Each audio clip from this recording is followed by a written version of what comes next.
Joining us this evening for an all candidates forum on the Langley riding. And tonight we have four candidates with us. It's my pleasure to introduce and welcome our MC, Frank Buckholtz, who is the Community Director for Langley, North Langley for the Greater Langley Chamber of Commerce. And I would like to acknowledge that we are meeting and greeting this evening from the unceded territories of the Coast Salish people, based on somewhere in the Lower Mainland where you may be seated at this time. So I'm going to turn it over to Frank. Thank you very much. 100%, our biggest message to you tonight, remember to vote. And as I was so easily reminded at the very beginning by Bill, thank you very much. If you have your mail-in ballot and you haven't mailed it in yet, drop it off. Don't mail it in. It won't make it in time. Canada Post is what it is. And drop off your ballot. Make sure you vote. Thank you very much. And I look forward to the conversation this evening. Thank you very much, Colleen. Greetings, everyone. My name is Frank Buckholtz. Colleen has introduced me. I'm North Langley Community Director, Greater Langley Chamber of Commerce, former editor of the Langley Times, and have been doing these types of meetings for many long years and enjoy it very much. This is brand new for all of us. We're doing Zoom candidate meetings this year because of COVID-19. We've already held one for Langley East, which seemed to work very well, and I'm looking forward to tonight's working just as well as that did. And I want to welcome all of our candidates, and I'm going to introduce them in just a moment. But before we do that, we're going to hear from our co-sponsor, Tori Jacobson of the Fraser Valley Real Estate Board. Real Estate Board has been involved in helping to sponsor these meetings with chambers of commerce throughout their area of operations for almost 20 years. We really appreciate their assistance, their sponsorship, and their insightful questions. And I will be asking some of their questions to our candidates a little later. So welcome, Tori. Awesome. Thank you very much, Frank. Hello, everyone. My name is Tori Jacobson. I'm a realtor, a managing broker, and a member of the Fraser Valley Real Estate Board. And I'm here today with my fellow realtor, Joel Schachter, representing the board. And the Fraser Valley Board represents approximately 3,700 realtors in the 7 communities south of the Fraser River, including Abbotsford, Mission, Langley City, and Langley Township, North Delta, Surrey, and White Rock. We're members of these communities, and we work closely with the people on some of the most significant decisions of their lives. And we have been supporting these types of meetings since 2001 because we feel it's important to know who we're voting for in an election and what they stand for. After all, the people we elect to be our representatives will make decisions on our behalf and on our future. We hope the political party forming the next provincial government will support policies that encourage economic vitality, provide more housing opportunities, and respect the environment. So as always, we appreciate the Greater Langley Chamber of Commerce for making it possible for us to hear from our candidates, and we look forward to the meeting and the dialogue to follow. So thank you for having me, and have a good evening. Thank you very much, Tori. We appreciate your support. So the Langley riding is, there's actually 4 ridings that Langley residents live in. 2 of them are in the eastern part and are actually Abbotsford ridings that extend into Langley. The Langley riding is the westernmost riding in Langley. And if the candidates will correct me if I'm wrong, but I'm pretty sure I've got this right. The boundaries are the Surrey-Langley border on the west, 216th, Crush Crescent and 72nd Avenue on the northeast, and then on the north. So Langley City, Brookswood, a portion of Willoughby are within the Langley riding. We have 4 candidates running in the Langley riding. We're going to first hear opening statements of 2 minutes each. They've drawn for order, and I'm going to just give their names right now, and then I'll just say a little bit more about them as they speak. So first, we're going to hear from Shelley Jan of the Conservative Party, then Mary Polak of the BC Liberal Party, then Bill Massey of the Green Party, and then Andrew Mercier of the NDP. So Shelley is our first speaker. Shelley, you have 2 minutes. Please go ahead and give us your opening statement. Good afternoon. I would like to thank the Chamber and the Fraser Valley Real Estate Board for hosting this meeting and for everyone who has joined us. My name is Shelley Jan, and I am the Conservative member running in Langley and would like the opportunity to serve the people of Langley. I'm a fresh face in Langley. I haven't been here as long as my other colleagues. And because of this, I see issues with a different set of lens. I looked around and I've been asking myself, why is this like this? Why is that like that? Why is insurance so high? And then finding out that about ICBC is a government juggernaut. Why is the homeless and drug addiction out of control? By the way, new stats came out today about the opioid crisis. It's worse than before. Why are multi-level, multi-dwelling condos and apartments made up only of wood and have no firewalls? And no wonder when a fire starts in one unit, it spreads like a forest fires. And then we have many families who are displaced for a couple of years. I continue to ask a lot of whys and wanting to understand. That's the reasons why I decided to run, especially knowing that these and other issues have been growing increasingly worse over the years under the current governments. Now, after 18 years of being in office, I am hearing promises to deal with the above issues. Why are these issues then still here? And why are they worse? Thank you. Thank you very much, Shelley. Our second speaker is for the BC Liberal candidate, Mary Polak. Mary? Oops, geez. I think you're still muted, Mary. I thought I'd mute to keep, there's a bit of construction sound, but hopefully it won't return. My name is Mary Polak, and I was first elected to be the MLA for Langley in 2005. And I'm really proud of a lot of the things that I've been able to achieve working together, not only with my colleagues in Victoria, but with levels of government here locally and also federally. Things like the multiple overpasses that have been built in Langley, increase in transit, and especially the institution of the rapid bus from Carvolth. The Gateway of Hope project is one that is close to my heart. And more recently, the institution of an intensive case management team to work with people on the street level. We need more of that, I believe. The Langley Lodge expansion is another thing I'm proud to have been a part of, and the Langley Hospice building, which is just now getting underway. And of course, the emergency department, long awaited, at Langley Memorial Hospital. Here we are in the middle of a pandemic, and BC, by all accounts, has really performed better than many jurisdictions. But we now have small businesses and others struggling. We're hearing that as many as 1/4 of those businesses might close permanently within the next year. That's according to them. That's something we have to address. And so we have put forward a platform that has some immediate action, eliminating the PST for 1 year. And when it comes back, it would be lower at 3% until we can get through this pandemic situation. Eliminating completely the small business income tax to give a boost to small business and help again with some of their overhead costs. And then finally, recognizing that there have been a multitude of new taxes or rising taxes instituted over the last 3.5 years, we would conduct a full review of taxation in British Columbia, and with a special focus on what's happening in the world of property tax, which is another thing that tends to hit small businesses unreasonably hard. I look forward to the questions, the dialogue tonight. Thank you. Thank you, Mary. Our next speaker is representing the Green Party, Bill Massey. Bill? Thanks, Frank, and thank you to the Chamber for organizing this event. As your MLA, I will focus on empowering the community. I'll work hard to get provincial support for our community leaders that they need to manage the growth and to achieve our goals. We need schools in place as our neighborhoods grow. We need complete communities where we can walk or cycle to carry out our normal activities. We need convenient and affordable public transit, safe cycling infrastructure. We need affordable housing, and we need to address the climate emergency. And we need to protect our farmland and promote sustainable agriculture. I'll also work hard to bring a first-class performing arts center to the Langleys, a place where we can be proud to invite the Vancouver Symphony to come out and perform for us, but more important, a showplace for our own local talent. I've talked to a lot of people who think that this is long overdue for the Langleys.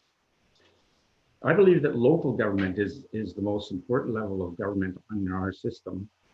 The federal and provincial governments have more constitutional powers, but local government is more accessible to you. You might see your mayor at the local save-on, you can attend council meetings, you can make presentations to council, and local governments make decisions that affect you right where you live.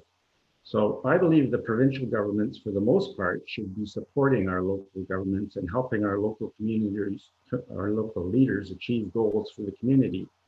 It would override local governments only for significant province-wide considerations. And that is how I will approach my job if you elect me as your MLA. Thank you very much, Bill. And our fourth and final speaker for opening statements is Andrew Mercier. Andrew represents the New Democratic Party. Andrew. Thank you, Frank. I'd just like to start by acknowledging that I'm on the traditional territory of the Katzie, Kwantlen, Matsqui, and Semiahmoo speaking people. But I'm Andrew Mercier. I'm the NDP candidate here in Langley. Langley is my home. It's where I grew up. It's where my wife and I are choosing to raise our 2.5-year-old daughter. And the local community is very important to me. And I am proud of the work that our government has done over the last 3.5 years, investing here in Langley. And if we're re-elected, we're going to continue to invest in Langley by bringing the SkyTrain to Langley and completing that project, and by building a new hospital in Cloverdale, which is only 7 minutes away from Langley City Hall, to help take the pressure off of Langley Memorial, as well as serve our local population here. So I'm excited for this opportunity to talk about the issues with my fellow candidates here at the Chamber, to talk about transit, healthcare, the economic recovery, and most importantly, management of our pandemic situation. Thanks. Thank you very much, Andrew.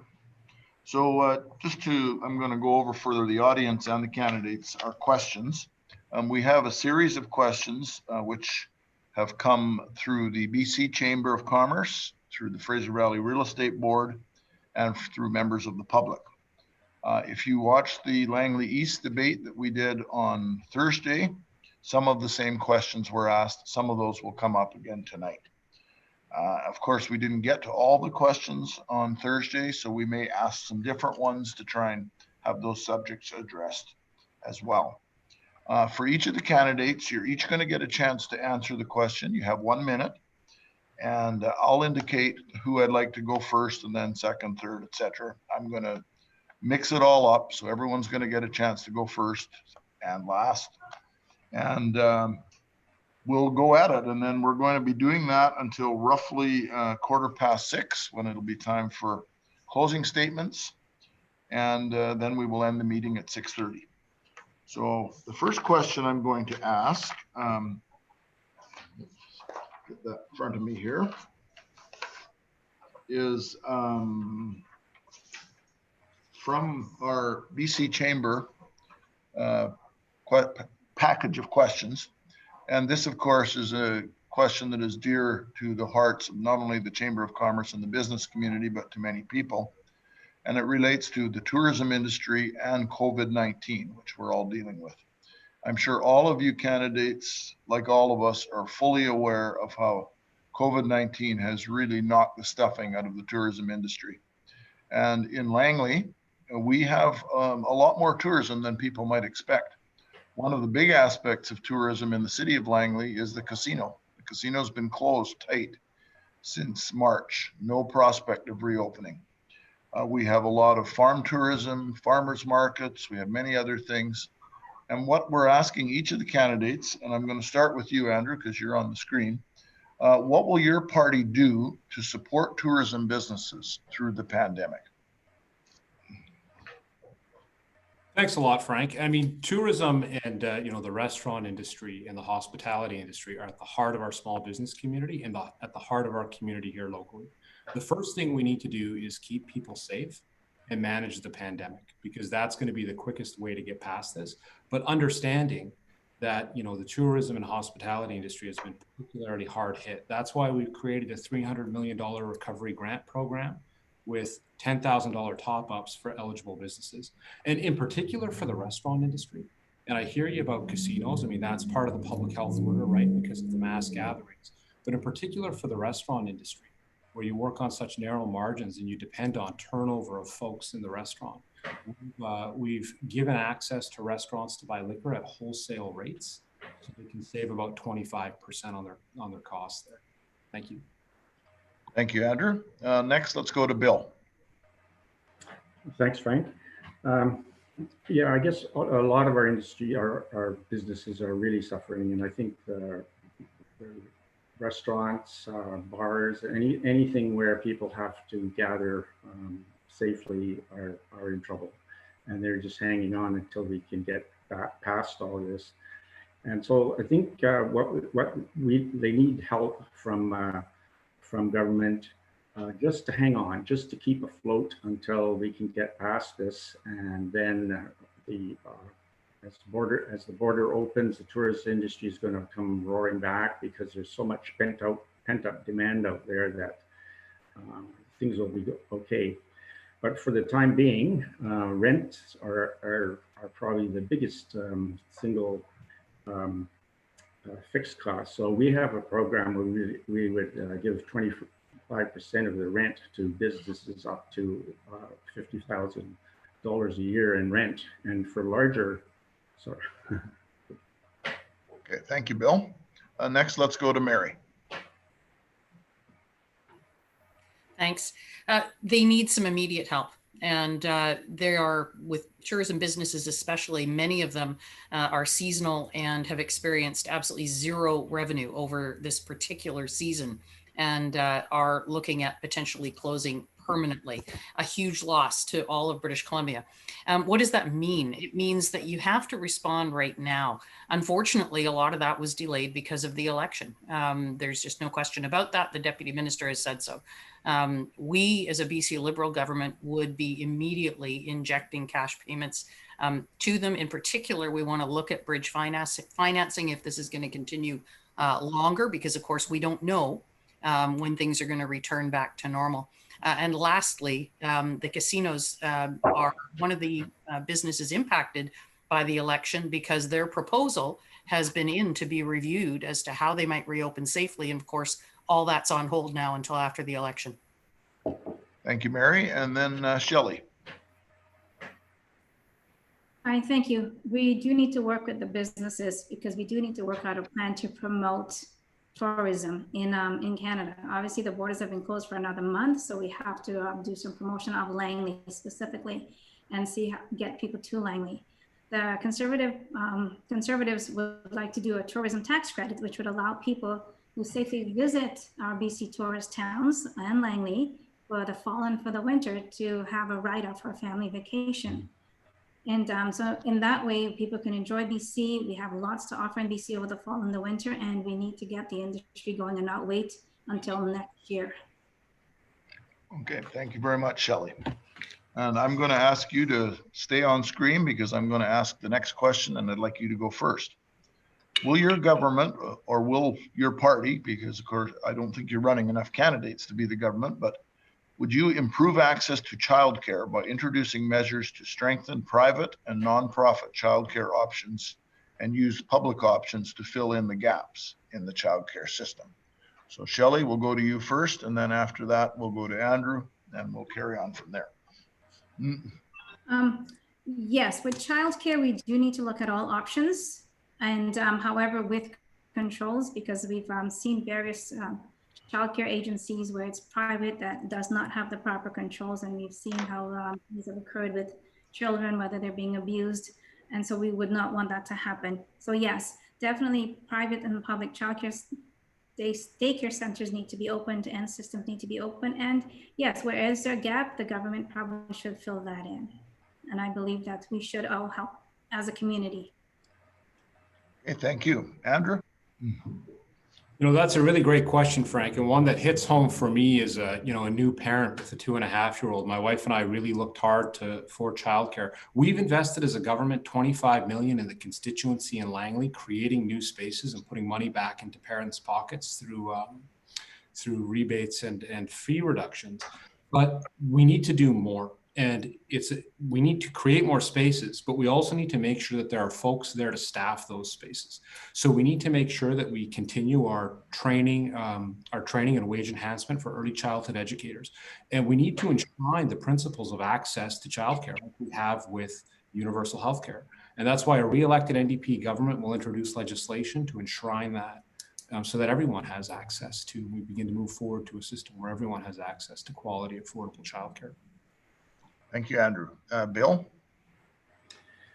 Yeah, our approach to childcare is to roll it into the school system, because we feel that early childhood learning is extremely important for children to learn and to navigate the 21st century once they graduate. But, so what we'll be giving free childcare to children under 3, and once they're 3, they'll be into the school system, and we've actually provided funding for the schools to incorporate early childhood learning for children from 3 up, and so that's our plan.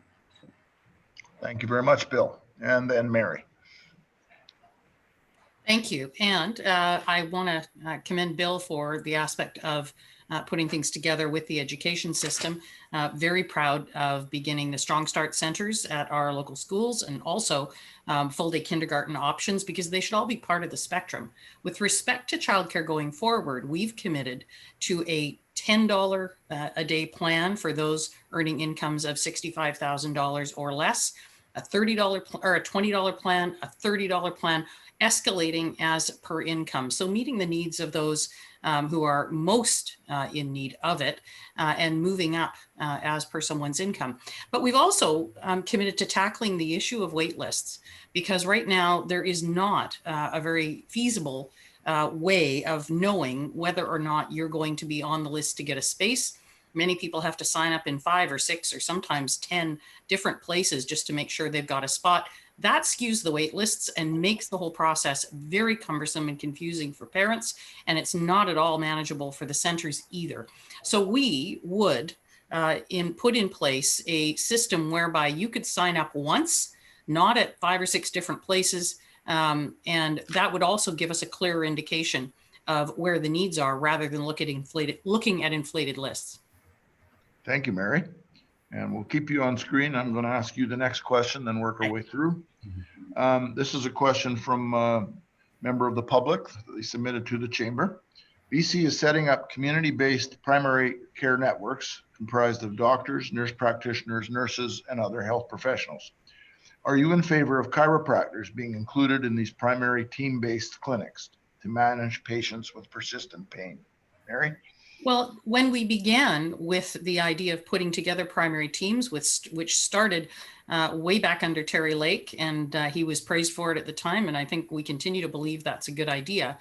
The notion was to give patients as much choice as possible. And so wherever we can do that, we're going to. In terms of chiropractic and others that should be added, I think that's a larger discussion as to what makes sense in the primary care team. Remember, we're calling it a primary care team, and what should be looked after outside of that, but strongly believe that patients should have the choice of the practitioner that they seek. Okay, very good. We'll go to Shelley next.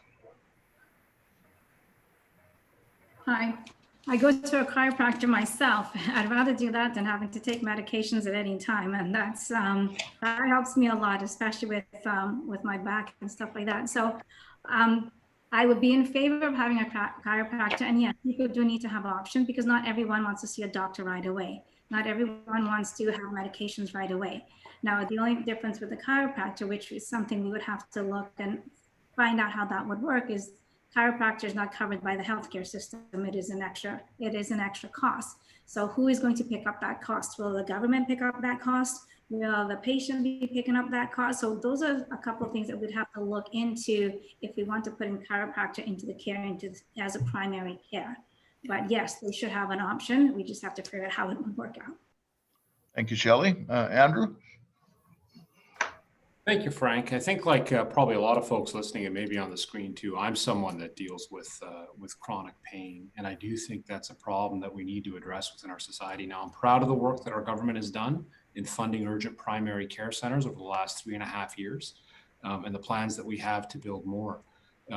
In terms of chiropractors or any other kind of pain providers, I do think we need to look holistically at pain management in our society to make sure that we're finding alternatives to prescriptions, where possible, especially in light of the opioid epidemic. Thank you, Andrew. And then Bill. Yeah, I don't see any problem how we could have all kinds of different care available through the primary care system, but like Shelley, it wouldn't necessarily all be be funded. But yes, they should be, that should be part of the primary care process, is to bring in all these different types of care. In terms of funding, I'm not sure whether it would be the priority. I think we're probably looking at prescription drugs probably would be the first priority that we'd want to address in the healthcare system as new funding. Okay, thank you, Bill. And as I have been doing, and I am going to mix it up a little more later, but I'll get you to go first on this next question. This is a question from our real estate partners at the Fraser Valley Real Estate Board. And a question that they have put together is, would you commit to fast tracking development processes to increase the supply of housing to meet the needs in both Langley City and Langley Township? So we'll start with you on that, Bill. That's a good one. I would definitely support the concept, but again, this is at the municipal level. I'm sure there's things that the province could do, perhaps with building codes or something like that, that would help the municipalities speed up the process.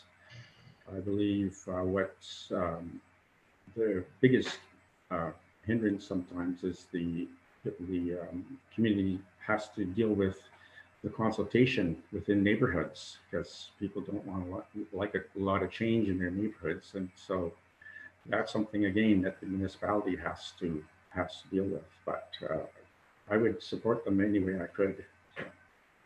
Thank you, Bill. Mary, can you go next?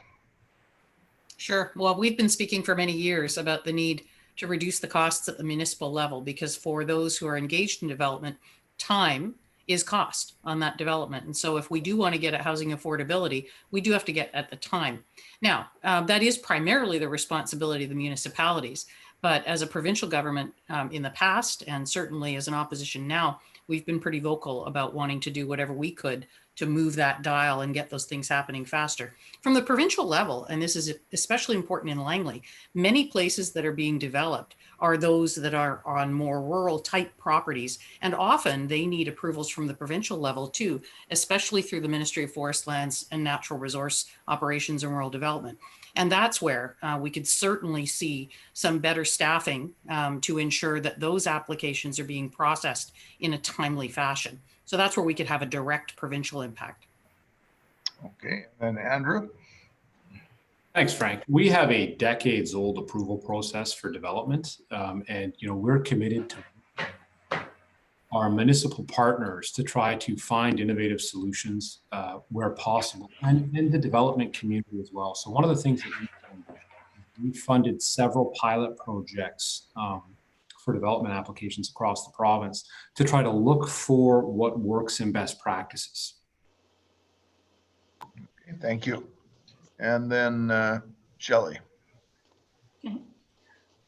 First, we need to have discussions with the Fraser Valley Realtors, with the municipalities, with developers and residents, growing the community without disturbing the current residents and ecostructure. Yes, hopefully codes will be met, because we don't want to fast track and have shortcuts, because safety is a major concern for me.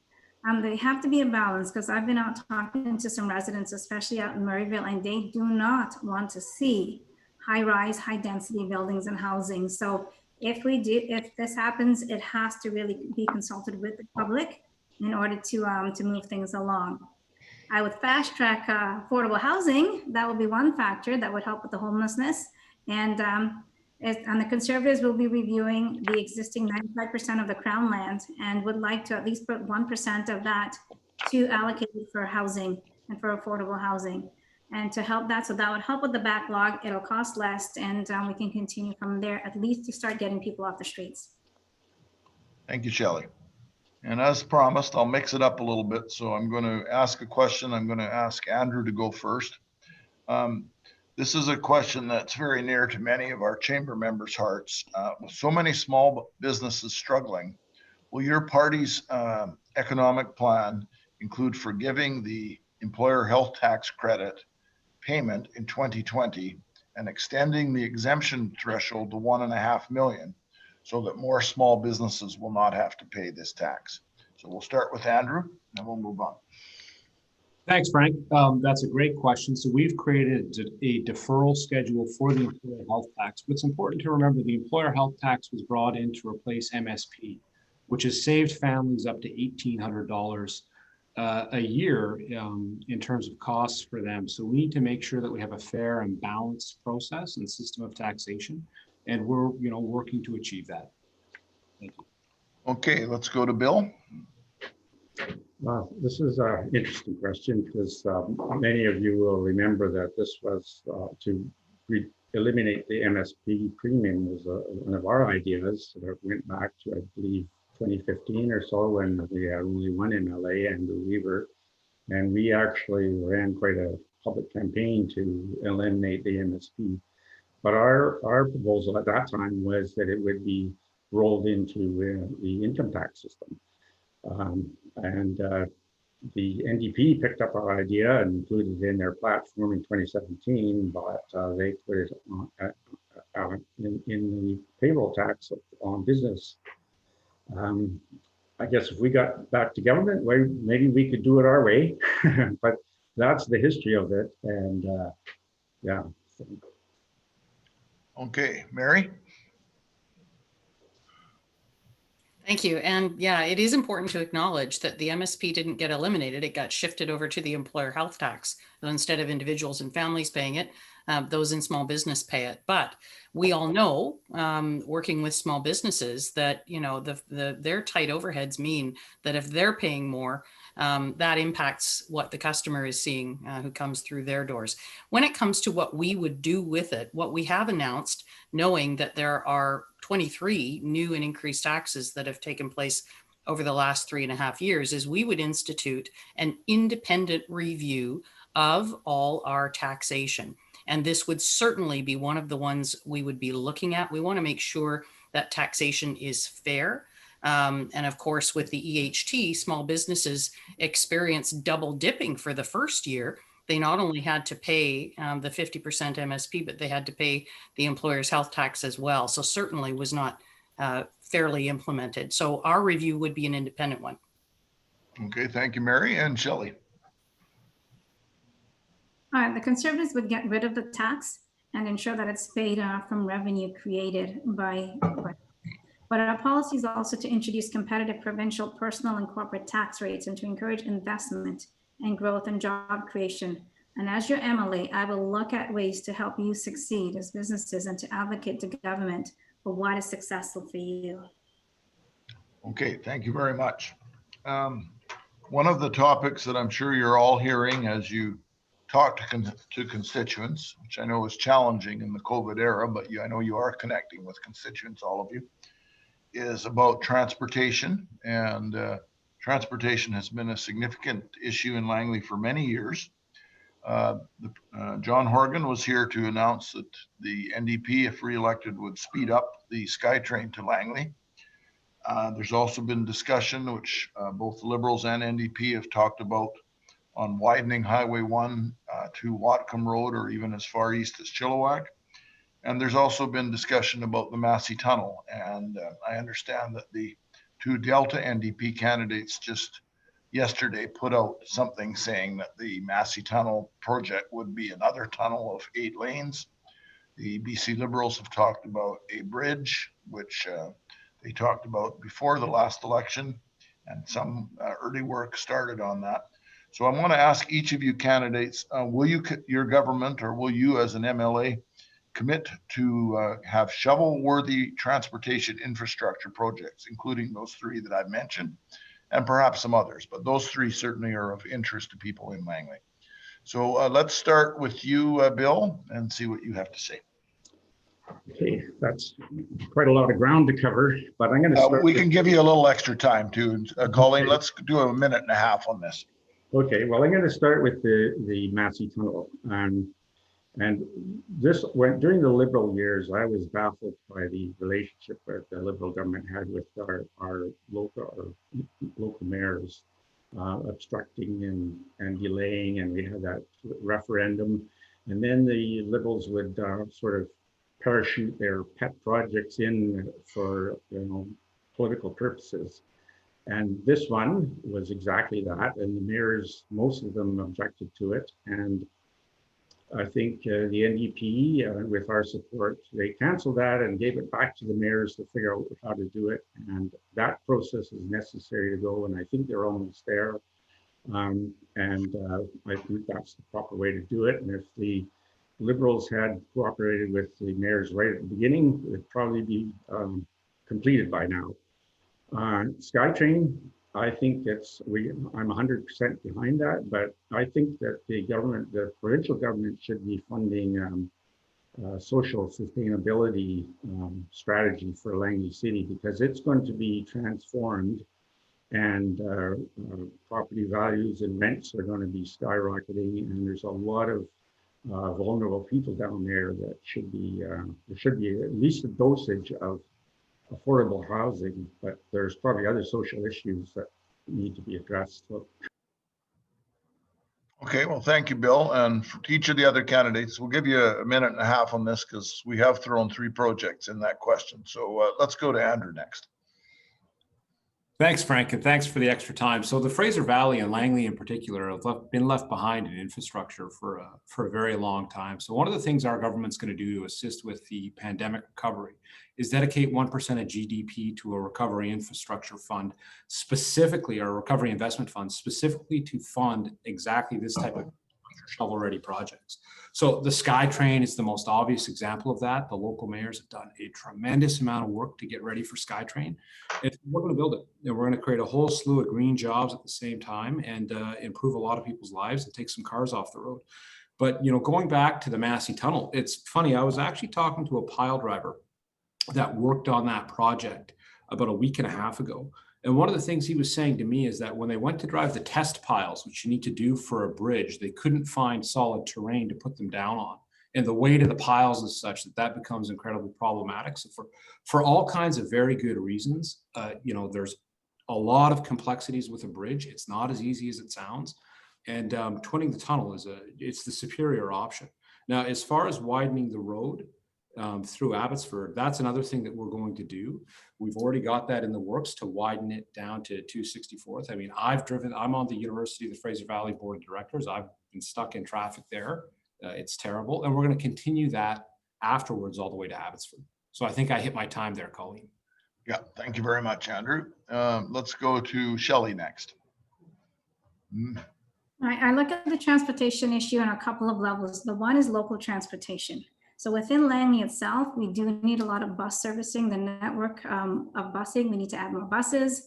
We need to move people around within the city of Langley a lot better than we do now. And I've heard that when I was going talking to people. The SkyTrain, yes, the SkyTrain, but it gets people from Vancouver to here, up to Langley, and not yet when it does. And then people still have to maneuver themselves. SkyTrain is already there. It's supposed to be in 2025. $3 billion, over $3 billion. I know that's going to skyrocket. It's not going to be staying within budget of $3 million, and it probably won't get done by 2025. That's just a reality of construction of that magnitude, but it will get people moving eventually once it does, but then it's only limited to Langley and Langley City. We need to expand it beyond. But this is where I go to a regional transportation expanding it from all across the province and from Vancouver straight to the valley to Hope, preferably close to Hope anyways. We do need to move people and goods around BC, and a lot of stops all going around. We need a regional transportation, and we looked at the interurban. My colleague and I, we like the idea of the interurban transit trade system where we just have to update. We need to update the tracks. We need to modernize the everything else that's going with it. And it's less expensive, but we can move people a lot faster and around the whole city. And the Massey Bridge, I'd have to look at the research and see what the benefits are, the costing, the longevity. And Okay, thank you, Shelley. I think Sumner was on the mute button there, right at 1.5 minutes. And finally, we'll hear from Mary. Thanks. I'll try to get in under the mute button. We have announced an $8 billion infrastructure plan that takes into account all sorts of things from new schools, hospitals, roads, bridges. But we do certainly have a record of getting these kind of projects done. And the SkyTrain up to Langley has been on the books for many years and certainly has been part of our ongoing infrastructure program going out to the valley. But we need something now. SkyTrain will come, but in the meantime, along with the widening out to Whatcom, we need to continue with the plan for Rapid Bus that would see expansion of that service directly out into the valley. That would connect the valley to SkyTrain for the first time ever. So expansion of Rapid Bus can also be utilized for intersuburban travel, and that's something that we think should be done. In terms of the Massey Tunnel, I will tell you, having conducted the environmental assessment, that there were more than 1,700 community meetings about the Massey replacement. A tunnel is an extremely risky move environmentally. A bridge is about the only way that you can confidently provide the security for those salmon stocks that come up and down that river, and a bridge that has the stanchions set outside of the waterway. You also need to make sure you're building additional lanes. The tunnel option as currently proposed only has 2 traffic lanes going through either way. The others are for transit. So you'd end up spending another 10 years and you wouldn't get any additional lanes to help with the traffic congestion. Thank you. Thank you very much, Mary. And I'm going to follow up on our next question with something that Shelley mentioned, and we also had a good discussion of this with the Langley East candidates last week. And that's about the South Fraser Community Rail proposal. A champion of this is the former mayor of the Township of Langley, Rick Green. Just a little bit of background. The BC Electric Interurban opened in 1910, 110 years ago, connected New Westminster to Chilliwack. When the railway, the freight railway, which was its successor, was privatized, actually under the prodding of NDP MLA Joan Smallwood, I might add, the provincial government of the day, which was Social Credit, decided that they would preserve that as a transportation corridor with the possibility of passenger rail coming back there. SkyTrain in Langley, it's a pretty natural thing that we could have the interurban to come from at least Abbotsford to Langley to connect to SkyTrain. What are your thoughts about whether that's a good idea or not? And I should add that one of the things that the community has suggested is that a hydrogen rail bus be used on this. We're not talking big, fancy, heavy trains. But I think we also need to be aware that the freight railway between 232nd and Cloverdale to the port is a heavy user of that tracks.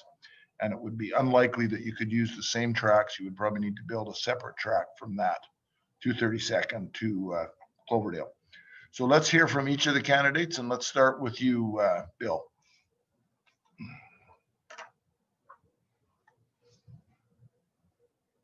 And maybe I should just finish the question about the widening of the highway to Sure. last time. Long term, we can't keep solving our problems by just widening the highway.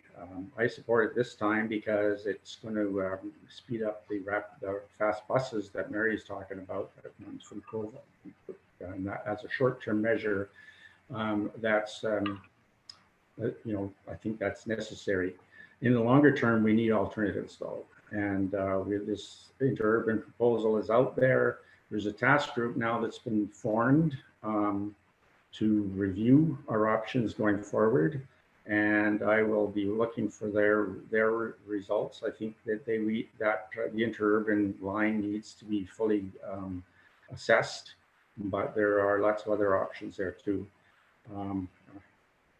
So I think in the end, we might have a line going right up the Fraser Highway, connecting with the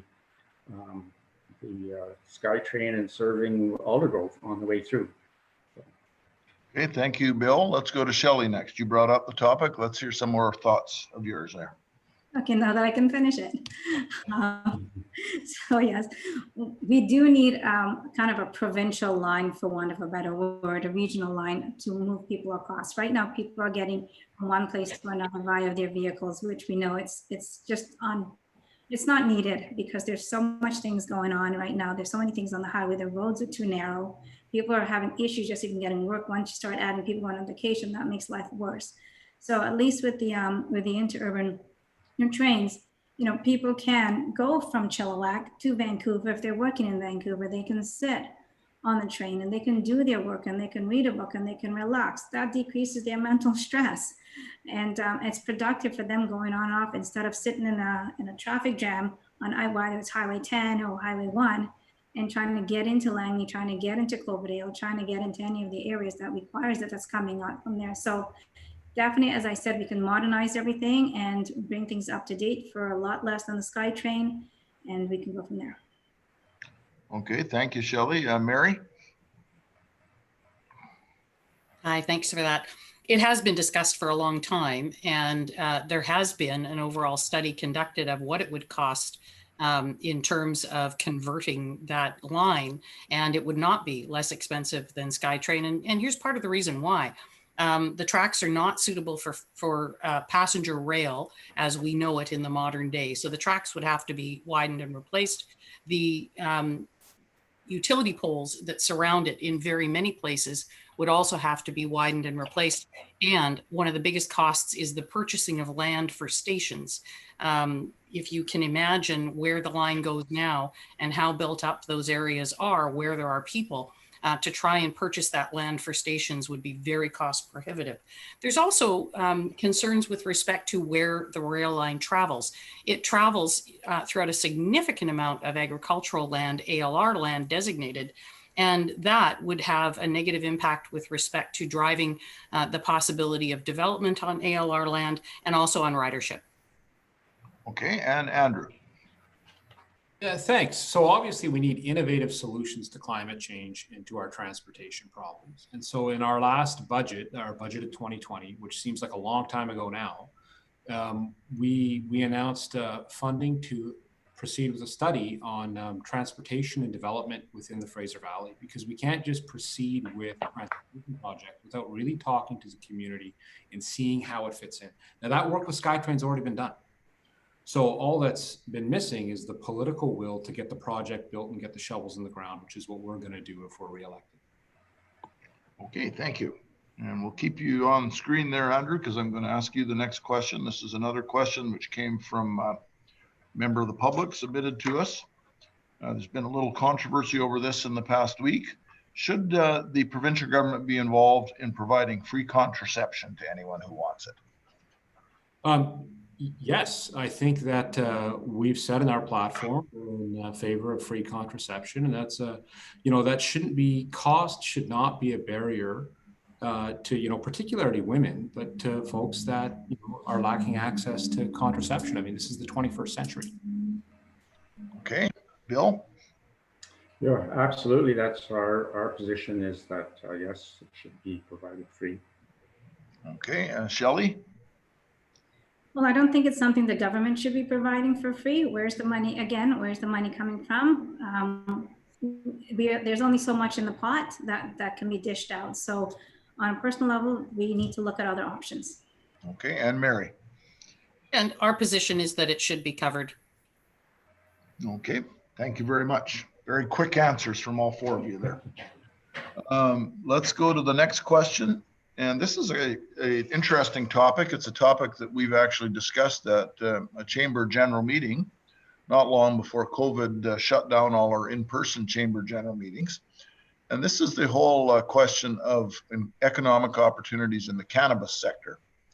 And the question is this: to increase and broaden economic opportunities or reducing labor market constraints in cannabis retail and improving the vetting of operators, executives, and shareholders, would your party support repealing the worker qualification regulation for frontline retail staff in cannabis stores? And let's start with you, Shelley. Can you just repeat the last question again, the last part of the question? Yeah, the last part of the question is, will your party support repealing the worker qualification regulation for frontline retail staff in cannabis stores? Okay. Our party doesn't have any policy on that at this point in time, so we would have to look into that, see what the policy says, and then move forward with that decision. Okay, Mary? Yeah, I don't have a specific answer with respect to that regulation. I will say this. We're very concerned that the process to approve retailers ought to be a fair one and ought to consider the connections and behaviors of retailers in the past. I know of one instance, a constituent here in Langley who is impacted. The store isn't in Langley, but the request for application and in competition with another prospective retailer, the process appeared to be very, very unfair. So that's something we have to address. But I'm afraid I don't have an answer for the specific regulation. Okay, thank you, Mary. Andrew? Yeah, I think it's it's important that we grow our non-medical cannabis industry and that we also keep the criminal element out. And I think screening is a very important part of that. So I think with this particular policy, what we've done is we have changed it. So instead of having to redo the security verification every 2 years, it's every 5 years. But it's still important that we have something like that in place. Okay, and Bill? Yeah, well, this is a little out of left field for me. Obviously, this is a regulation specific to the cannabis industry. I suppose it's to keep drugs away from kids or something along those lines. I would like to know what the objective of the regulation is before I could actually comment on it. But... Okay, well, thank you very much, Bill.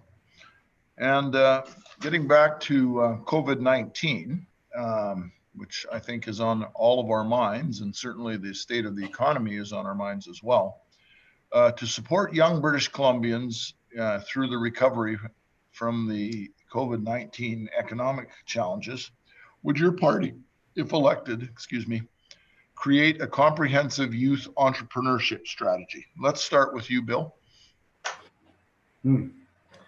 That's kind of an interesting question. But I will say that in our platform, we put a huge emphasis on education for young people, just because, as I was saying earlier, that navigating the 21st century economy is going to be really challenging. There's jobs out there that haven't even been invented yet, and many are disappearing because of globalization and so on. So yeah, we put in a great emphasis on education, but also we've got a $100 billion innovation fund that we would establish. Sorry, 100 million, and surely within that package there could be some room for developing a program like this. But there's nothing specific in our platform for that kind of a program. Okay, Andrew. Yeah, I can tell you from my own experience as a young lawyer that mentorship is critically important when you're going or starting a venture like a small business. So we have a very successful program called Rev Up that connects new young business owners with mentors to provide coaching, a whole slew of services, but really a relationship. And we would expand that program for that purpose. Okay, thank you. Shelley? Hi, the Conservatives of BC, we don't have a specific policy on youth apprenticeship, but we do believe in encouraging small businesses and a made in BC workforce in manufacturing goods and services, which would include young people, because young people have great ideas. They're innovative beyond what some of our older people have come up with, and it's good to put some of their stuff in use. And there's things that we've never thought of or somebody would thought of, and I would surely encourage all of our young people who have ideas and want to get their businesses started to go for it. And yeah, we will develop and work with strategies for them to start it up and to maintain it, and so that it is successful, not just a one-off startup and then it dies. Okay, and Mary. Thank you. Well, again, not a specific entrepreneurship strategy in our platform, but I can talk a bit about our record when we were in government, when we in British Columbia had the highest number of female entrepreneurs in the country. And certainly we were ahead on most scales as far as entrepreneurship generally in British Columbia. We'd want to see that continue. And one of the things that is in our platform is instituting a program similar to what they have in the UK, where those entering post-secondary would be provided with the analysis of the types of fields that are available post-secondary. So they know what the job market looks like, what the business market looks like, and they would know upfront what the cost is of their full tuition to get to a career. We'd also be expanding opportunities in the non-university type post-secondary to make sure that there's a broad range of skills that young people can take advantage of. And I do believe that those things do help to support entrepreneurship, even if they're not specific to it. Okay, well, you can hang in there, Mary, because I'm going to ask the next question to you to start. This is also relating to employment and, of course, related to COVID with the, and it's a little longer, it's from the BC Chamber, so I'm going to try and read it carefully. And if you do need clarification, any of you, please ask. Would you support creating specific work integrated learning opportunities through technical retraining programs directed at both new immigrants and those who are facing job transitioning with a technical aptitude to pivot and become work ready and rapidly enter the tech sector? Wow, that is a long question. I guess the short answer is yes. The longer answer is it certainly fits with what we've outlined in our platform, which is creating more of those linked opportunities. Where you tend to lose students, immigrants, others is in those transition places between the education opportunity and the job. And to the extent that you can link their training and their, in some cases, apprenticeship with the job itself, we have greater success. We certainly saw that when we introduced the dual credit program in high schools, where you could get 2 years of your apprenticeship from grade 10 on, so that when you left high school, you had the advantage of that and only 2 years left in your apprenticeship program. Like I say, shorter answer is yes, and it fits with the kind of options that we are committing to in our platform. Okay, I'm going to ask Andrew to go next. Do you need any clarification on that question, Andrew, or is that clear? I know you're talking about retraining for folks to get into the innovative and tech sector. So one of the things that we've advocated for is the creation of a new center to advocate for the rights of new Canadians and settlement organizations in Victoria, which is important because you need to have a voice at the table and with policymakers.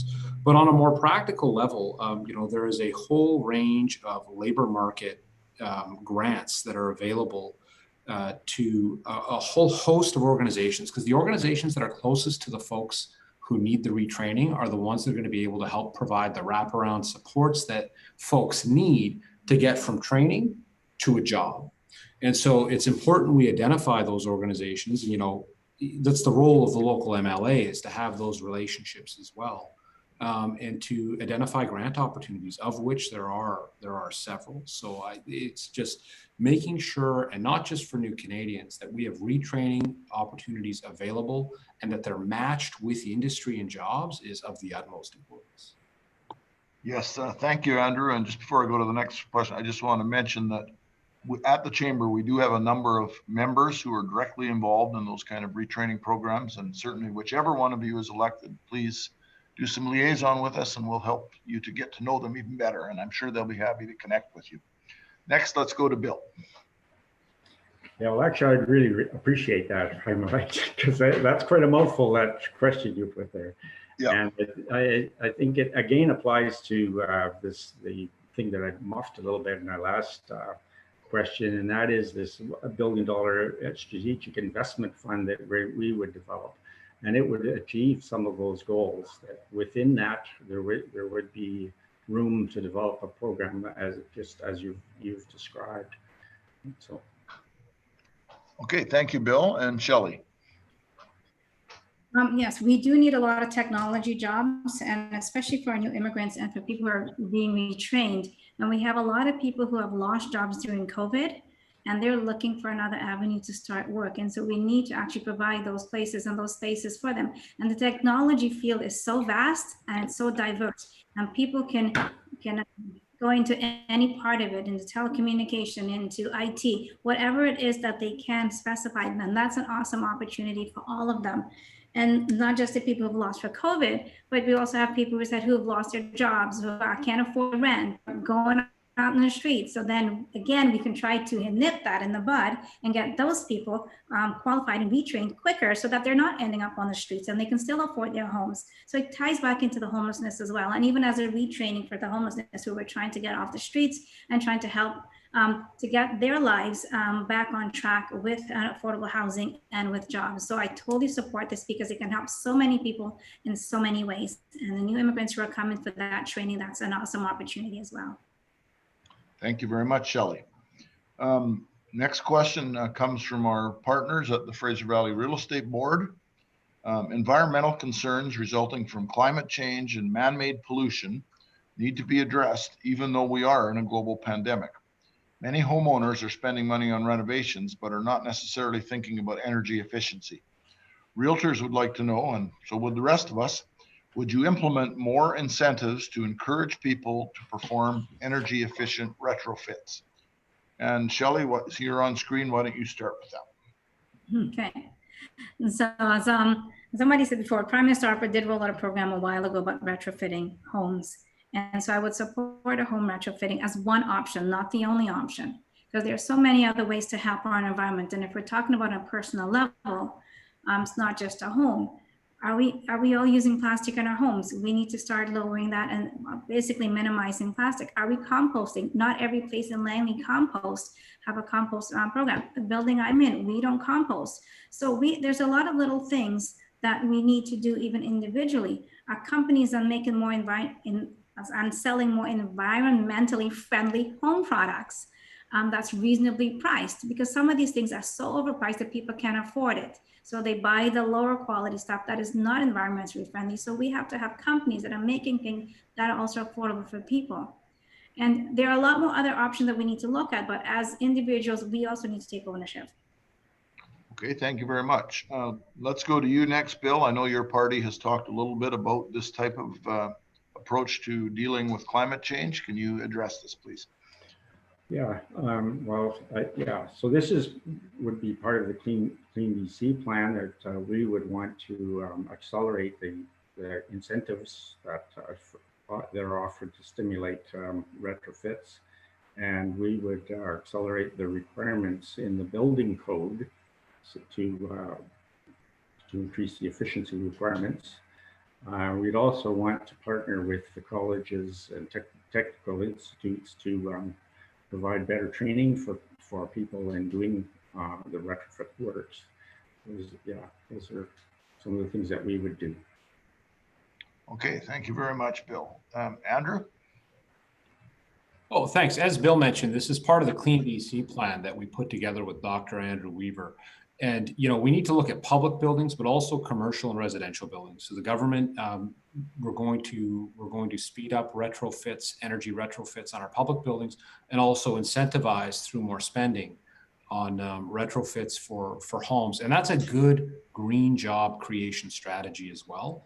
And another thing that we're going to do in addition to that is create more transparency around retrofits and energy efficiencies that have been added and that are value added to homes, so that when you go to purchase a home, you know what the energy cost of it is going to be. And that should incentivize the retrofits as well through consumer behavior.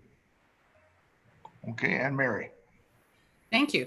There's not a specific program with respect to giving incentives around renovations and retrofitting for residential in our platform. However, it's certainly something that we had traditionally done when we were in government, and it was part of our climate plan that we had initiated when we were in government. So I think you can tell our orientation toward it from that.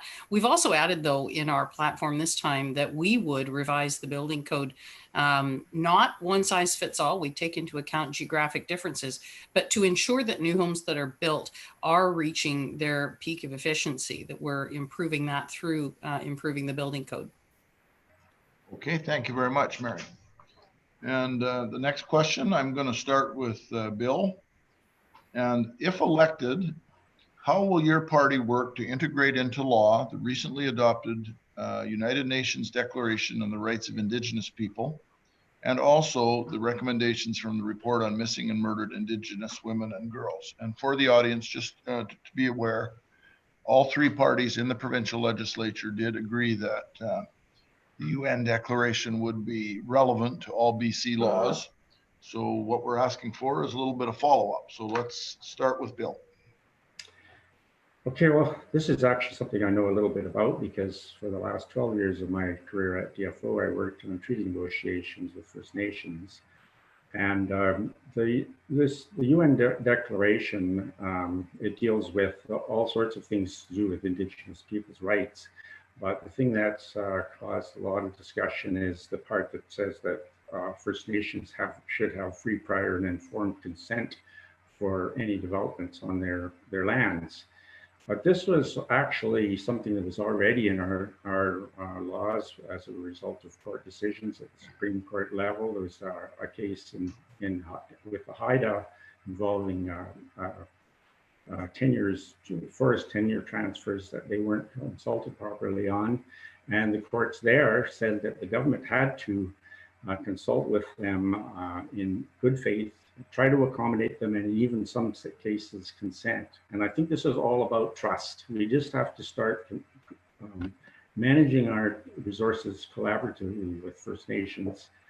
I guess I've run out of time, but this is a huge subject. We could talk for a long time. Do you want to go a few seconds longer there, Bill? I think if you've got a little bit more to add, please do. Yeah. So yeah, on the resource management, I think we have to start working very closely with First Nations and just develop trust with them because they've been screwed around so much on their resources and their lands. On the missing and murdered women thing, this is part of the systemic race stripping that is, I'm shut down again, eh? Well, thank you very much for expounding on that a little bit more. Let's go to you next, Mary. Sure. And like Bill, I've spent many years being involved in treaty negotiations and also as Minister of Aboriginal Relations and Reconciliation. An important feature of British Columbia's landscape is non-treaty agreements with First Nations. We have to remember that while the focus of UNDRIP is largely on cases where First Nations oppose development, we also have a significant number of First Nations in British Columbia who want to see certain developments on land. Now, that can also be a challenging thing when you've got disputes amongst First Nations over whose territory is which. Those can be difficult and challenging, but we do have processes that we can undertake to deal with that. How would we go further?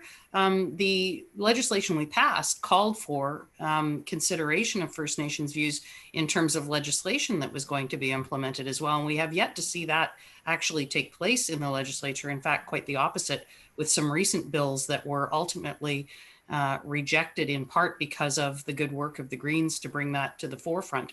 But non-treaty agreements, I want to get this in, with respect to missing and murdered Indigenous women, a lot of that has to continue with making sure we're strengthening the social safety net, especially in rural communities, and working through ministries like Children and Family Development to make sure those communities are supported rather than torn apart by government action. Okay, thank you. Shelley? On the missing and murdered Indigenous women, the governments have not done enough to deal with the problem, deal with the issue. We still have people crying out and saying they don't know who the culprit is, and we're still letting that lag behind. And I think we need to step it up. We need to work some more. We need to move things forward. Just like we want to expedite a few businesses, we need to expedite, continue with the research and trying to deal with the issue on missing and Aboriginal women. And that's the one thing. On the second part of it, the United Nations did put a lot of recommendations forward, and as Mary had said, not all the nations agree on everything in that document. So our point of view, as we normally have with everything else, is we would work with the First Nations group and discuss the various recommendations and to see which one they would like, and if we have to accommodate, we have to accommodate, and then put those into play and put that in law. So it's not an easy, okay, this is a recommendation from the United Nations and we're going to do it. No, it requires a little bit more thought and a little bit more in-depth thinking on that. Thank you. And Andrew? Reconciliation can't just be words. We have to work with First Nations and our Indigenous partners. And UNDRIP is a great piece of legislation, but we need it to be more than just an act that was passed. So we're going to introduce a secretariat for implementing UNDRIP and making sure that's part of the conversation within policy making. But we also need to get away from, defining our relationship with First Nations society through the court system and work more towards being active partners. And an example of that is the long-term 25-year revenue sharing agreement that we signed with First Nations. But I know, my time's coming up here, but I just want to take a little longer if you need to, Andrew. Thanks. It's a little more complicated subject. This is the best moderated debate or a candidates meeting I've been a part of. And I just want to say, the gravity of the issue of, missing, murdered, and Indigenous women. I think every candidate on here can agree that it is our shame as a society that this has happened and that this is continuing to happen to so many families on a daily basis. And we need to work with the local communities. We need to work with our public agencies, and we need to be very intentional on doing everything we can there to help keep women safe and bring justice and closure to these families. Thank you very much, Andrew. And thanks to each of the candidates. I realize that was a little more complicated question, and I'm glad each of you were able to give it a little bit more time there. We've got time for a couple more questions, and then we're going to get down to that point of where we have our closing statements. And I want to thank each of the candidates for answering so fully. We've got through a lot of them. So one of the concerns that the business community has, and something that the Chamber has advocated for some time, is just in terms of, making a little less red tape to do business. The Chamber has helped to promote the Intermunicipal Mobile Business License Program, where you can buy a license at one place and work in other communities. That's particularly helpful in the Lower Mainland, where we have many municipalities. So the question is, to encourage enhanced business opportunities, does your party support further expansion of this Intermunicipal Mobile Business License Program? And Andrew, you're on screen, so let's start with you. Thanks, Frank. I mean, that's a quick answer. The answer is yes. Ultimately, that goes to the municipalities. But we would facilitate technical support and a shared database for municipalities to make that happen. So we would play our role as a coordinating body there. Okay, thank you, Mary. Absolutely, yes. Something I'm really proud to have been a part of when I was part of a government, and would be happy to continue to do that. I think that works for not only small businesses, but you know what?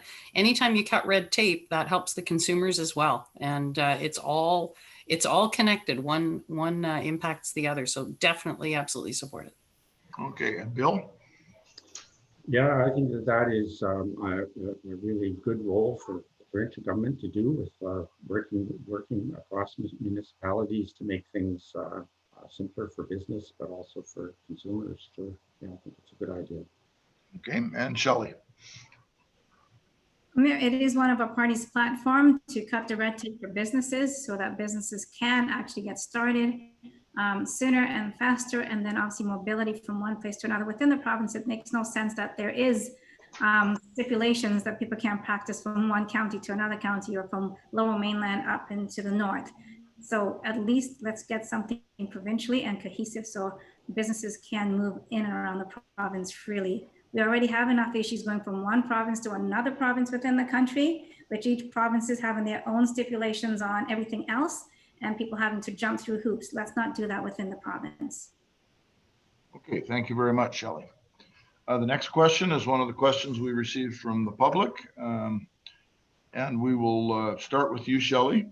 How would you make sure that family values are upheld in our school system?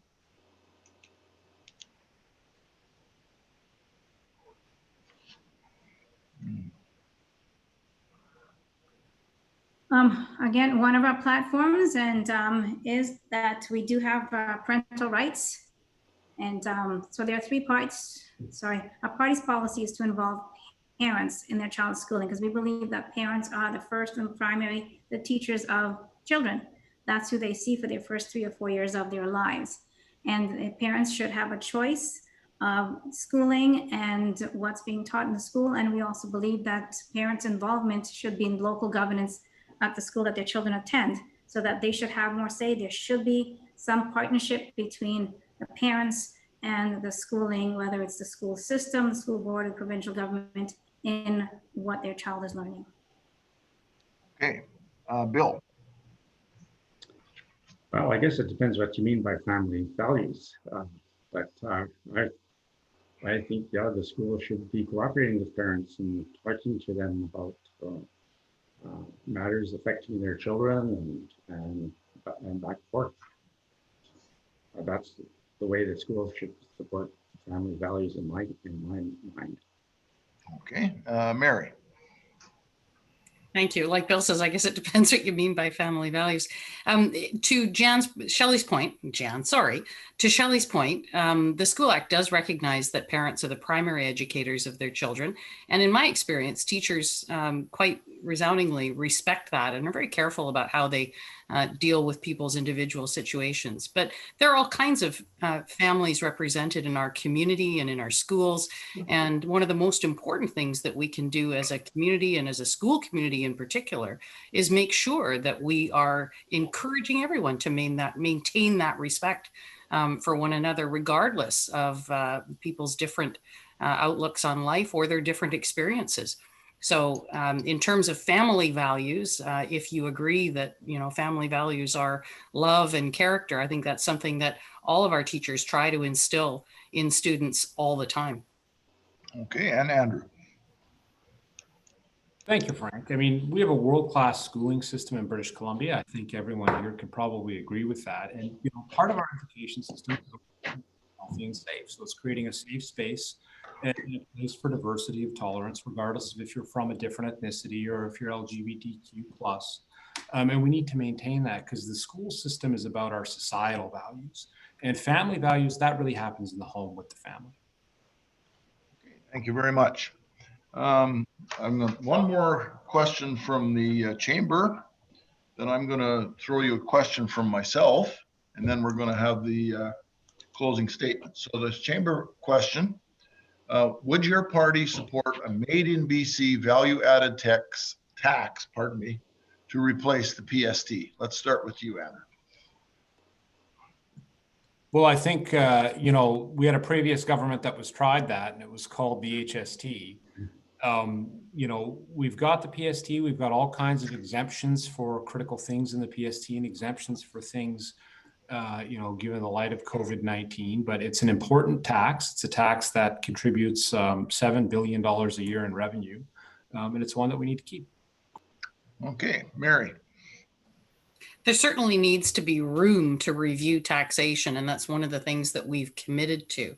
But of course, as Andrew just pointed out, we certainly made a valiant attempt at putting forward a value-added tax now, albeit perhaps the magic in what you're saying is a made in BC one. I'd have to see what that looks like, but certainly not something that we would commit to, given that there was a referendum and the public rejected the idea of bringing in a value-added tax. Okay, Bill. Yeah, I think there's always room to reform the tax system. I would have difficulty with doing it one tax at a time, piecemeal, like that. And as we heard, we've already had the big battle over the HST, which is value-added tax. But I would like to hear from business exactly what they mean by a made in BC value-added tax. It could be something that you would incorporate into our overall reform of the tax system. Okay, and Shelley. Well, as a government, we want to take off, first of all, the carbon tax, and definitely we're not in favor of increasing any kind of taxes. So if we're taking out one, maybe it's a possibility, but we will have to take a complete review of all the taxes and all the fees and all the permits before even making any decision and a cohesive decision on adding any taxes. Okay, well, thank you very much. Here's the question from me. I know both Mary and Andrew personally. I've appreciated getting to know Bill and Shelley a little bit on the Zoom meeting. And first, I want to just thank each one of you for running. And I want to say to the audience that pay more attention to who your local candidates are. They're the people you're voting for. Most of the media coverage is about the leaders. Leaders are the leaders of their parties, but your MLA is one of these four people in front of us. So as such, each of you is running for MLA. I want to ask you, what would be your approach if you were elected in the next legislature and if there is a minority government? How would you deal with that? And what would you do to represent your constituents and to ensure that the government moves forward, given as we are in the middle of COVID-19 and we're probably going to be in the middle of it for some time yet to come? So I'm going to start with you, Mary. You're our sitting MLA, you're seeking re-election. What would you do if you get into that situation? Well, you gave us an important reminder. In a parliamentary system like ours, I mean, we see all this news from the states and their election, but in a parliamentary system like ours, each MLA is an individual not elected because of their party, but they're elected to represent their community. They then choose who they support in the legislature, and they discuss those things in a caucus sometimes, and ultimately they have to come down to representing their community. Now, in a minority government, we've of course been in this situation where we've been in opposition, and we took the view that with respect to COVID, we would work together with the government and with the Greens, and we certainly did that, and the Greens did as well, and unanimously passed legislation that would allow for that $5 billion of investment in recovery and in COVID support. So certainly you then have to look at when you have to make a clear choice, when you support government because it's something good for everybody overall, and when you have to take a stand and vote against government because it's not something that you think is good for your community or for the province overall. Thank you, Mary. Let's go next to Andrew. Thank you, Frank. And you know, I think people would be surprised how well MLAs from different parties get along, and how well all of us as local candidates get along. Right? We disagree, you know, on the solutions to important issues, but I wouldn't question anybody's, you know, integrity or advocacy for Langley or for British Columbia as a whole. I mean, if in their wisdom, the people of British Columbia and the people of Langley vote for, you know, a hung parliament or a minority parliament or legislature, I mean, I think that would be a pretty big message that they would want to see cooperation. I mean, there's a whole array of ways that cooperation can look, but I can tell you in my personal experience as a lawyer, it's really driven home a sense of practicality into me in terms of how to the value of relationships and the importance of cooperating and finding collaborative solutions to getting to outcomes for folks. Thank you, Andrew. Bill.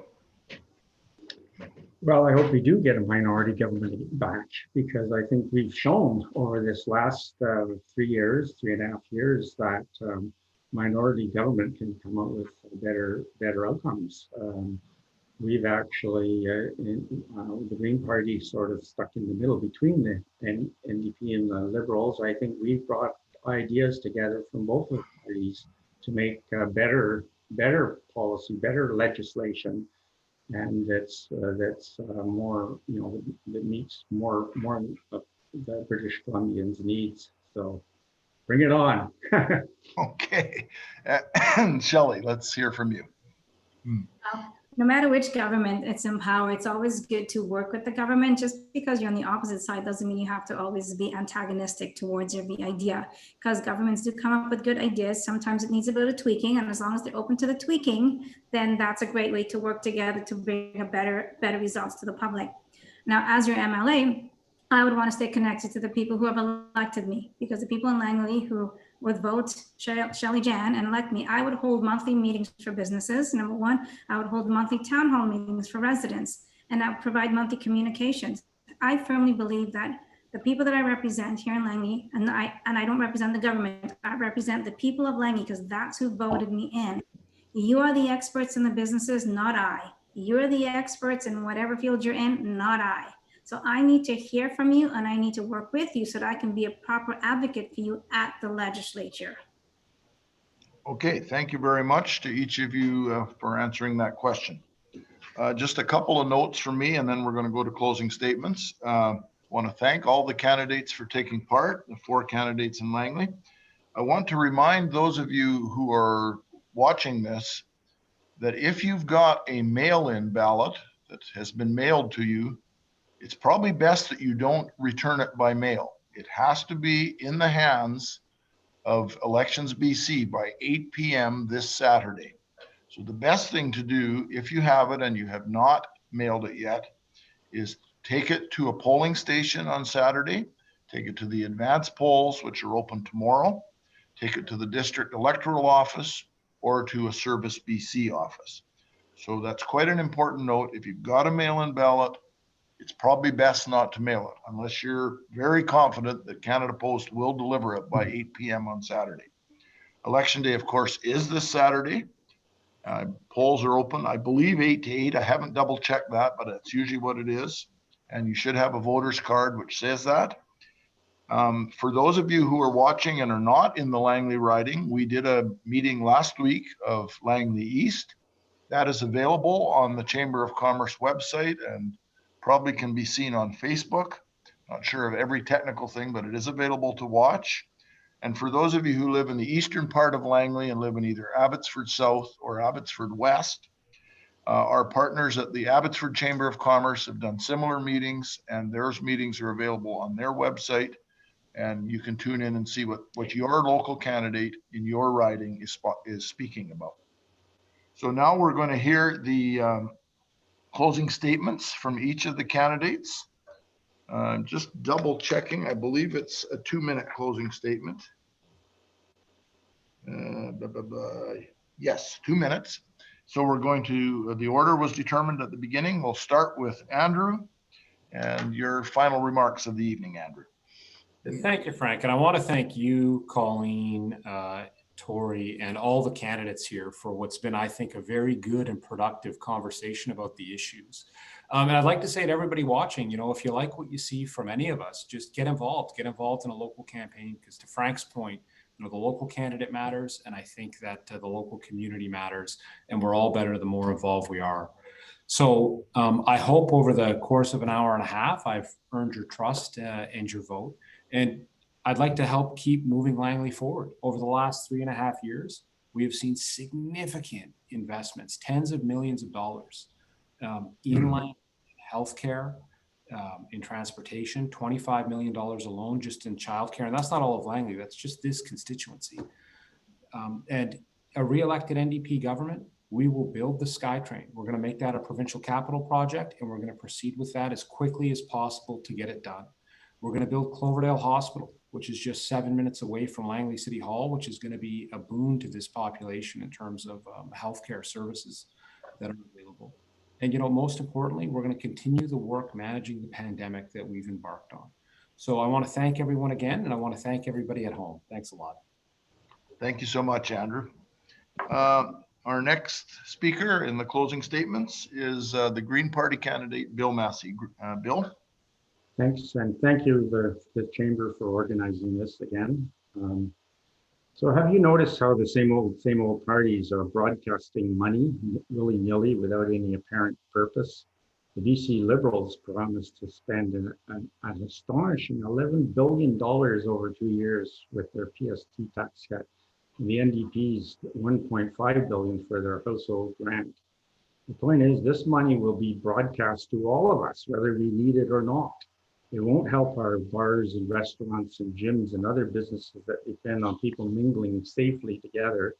And it won't help our tourist industry that's hanging on until we can open the borders safely. These businesses need directed help now to stay afloat until we can return to life as normal. People understand that we will have to run deficits to get through this time, but let's be sensible. Let's not hamper our ability to balance the books once we get past this. If you look at our platform, there are no big money promises to compete for your vote. Our platform is full of measured, thoughtful proposals, carefully targeted at the people and the businesses that need support. You don't have to vote for the same old parties and their political games with your money. You can vote for a hopeful vision for a green recovery and a bright, sustainable future where nobody is left behind. You can vote green. Thank you very much, Bill. And our next speaker for closing remarks is BC Liberal candidate Mary Polak. Mary? Thank you, and thank you to the Chamber and the Real Estate Board for hosting us. Again, another all candidates debate. Really appreciate the dialogue, and thank you too to my fellow candidates. It's the campaign's almost over, and I know we're all pretty tired, but it's been a pleasure joining you for many of these dialogues. I have been the MLA since 2005, and over the time that I have been there, I'm very proud of the kinds of investments that I've been able to work to bring to Langley. And I've talked a bit about those in the opening statement. This is an extremely important election. It is unfortunately an election we shouldn't be having right now. We should be not having this for another year. But unfortunately, here we are. We have successfully, through the parties in the legislature working together and through British Columbians working together, we've done better than most jurisdictions in terms of the health and safety of our population through the pandemic. But now's the time, with 1 in 4 businesses potentially closing permanently in the next year, that we have to see a government that is going to get us back on track. We can't afford to have people losing their livelihoods in that way. It is going to mean running deficits, but that is the kind of thing you need to do in an emergency, and we're in an emergency. There will be time in the future to discuss how we balance books if we decide that we need to invest more. But right now, there needs to be an infusion of help for these people, especially since they've been forced to wait even longer for it as a result of this interruption of an election. So I hope that you will continue to support me, and I would be most blessed and privileged if I had the opportunity to continue to serve Langley for the next few years ahead. I thank you very much for your support, and also for the ability to serve you in this way in the last number of years. Thank you. Thank you very much, Mary. And the fourth and final speaker to provide closing remarks is Shelley Jan of the BC Conservative Party. Shelley? And so I want to thank the Chamber, the Real Estate Board, candidates, and everyone else for your time today. A Conservative vote is a vote for change. The Liberal candidate said that Conservatives are like the NDP. I'm not sure which world that is in. Sorry, Andrew. The two can't be further apart in policies. Conservatives have a track record across the country in being fiscally responsible and providing opportunities for businesses. Our commitment is to lower taxes, less waste products, and to be more accountable and be a more accountable government. Our Road to Recovery plan will get us out of this COVID slump, and our platform of expanding ICBC, suspending the carbon tax, to name a few, will keep money in your pockets. Why is Langley the third highest with regards to homelessness outside of Vancouver and Surrey? Why are the other parties giving out money, cutting the PST when the province needs money to get us out of the debt we're in? Why didn't businesses receive their funds from the government? Having lived in another province, I have seen what has worked and what has not worked in various sectors, and I can bring that to the table. With my background in negotiations, I will use the experience to fight for what we need in Langley. You need someone with tenacity, because every other region will want something from the government. And I know what it means to fight for what I need, and I commit to people and businesses of Langley that I will fight for our needs in the community. My last why not give the Conservatives of BC a chance to get our province back on track? Our Conservative plan is a made in BC plan, and my plan is a made in Langley plan. A vote for Shelley Jan is a vote for the success of Langley. Thank you, everyone. Thank you very much to each of the candidates. Thank you for taking part in this forum. You fielded a total of 17 questions and did so with aplomb and grace, and lots of very good answers. Just a very quick reminder that Election Day is this Saturday. And you probably won't see final results on Saturday night because there's a very large number of mail-in ballots, and those will not be counted until 13 days after Election Day. But you might. We'll see. We'll find out. One other quick commercial for the Chamber. We are, despite COVID-19, hosting Business Excellence Awards this Thursday. If you're interested, I believe you can still sign up. It's going to be online. It's going to be very different and very interesting. But we as a business organization want to support and promote the businesses that are doing good work here in our community. And we certainly, anyone who's interested, we would love to have you join us on that particular event this coming Thursday. Thanks again and good night.